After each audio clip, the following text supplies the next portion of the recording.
العراقيين الذين كانوا يؤيدون صدام حسين هل هم الدواعش وفلول الحزب البعث؟ يمكن تقصد هذا، فأنت محق. أما الشعب العراقي شفناه في 2003 فور سقوط صدام كيف خرج ضده، وخاصة أن صدام يعني لا يقل جرائم عن قذافي، وأنت أتوقع أبخس في هذا الأمر. الكيماوي في الأكراد، حربه مع إيران، حربه على الكويت يعني بلدي في 1990. فأحب أسألك عن هالمقابلتين وعن أسبابها، وهل لا زلت عند الرأي نفسه؟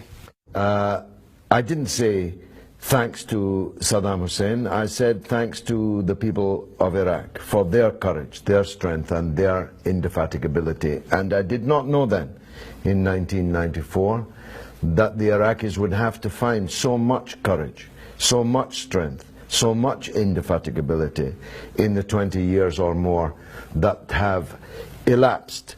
Secondly, I did not say that Iraqis didn't hate Saddam.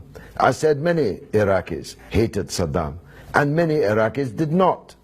And if you want my honest opinion, there will be fewer who would hate him today than hated him 11 years ago.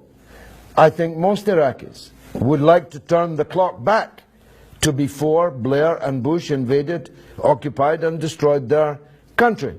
I don't have a scientific basis for saying that, and it's just my anecdotal common sense view that if Iraq had not been invaded and destroyed by the British and Americans principally, there would be no ISIS in Iraq.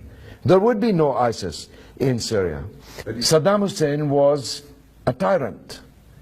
He was a more efficient tyrant, a more honest tyrant than Gaddafi. Iraq built something.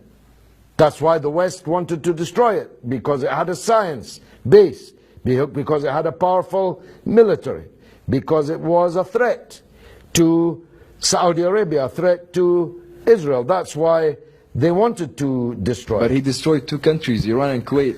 Kuwait does belong to Iraq. Kuwait was stolen from Iraq by British colonialism. Don't shake your head, because I know the man who was in the tent when the British resident, Sir Percy Cox, drew a map in the sand with a stick and said, this is Kuwait and this is Iraq. Kuwait was a wilayat of Iraq throughout the entirety of the Ottoman occupation of the area.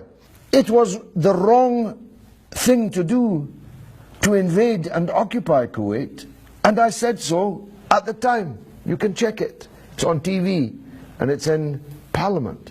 But that doesn't invalidate the fact that every single Iraqi, left, right, center, Sunni, Shia, secular, every Iraqi believes that Kuwait was stolen from them by the British colonial system. And that's because it was. That's because it's true.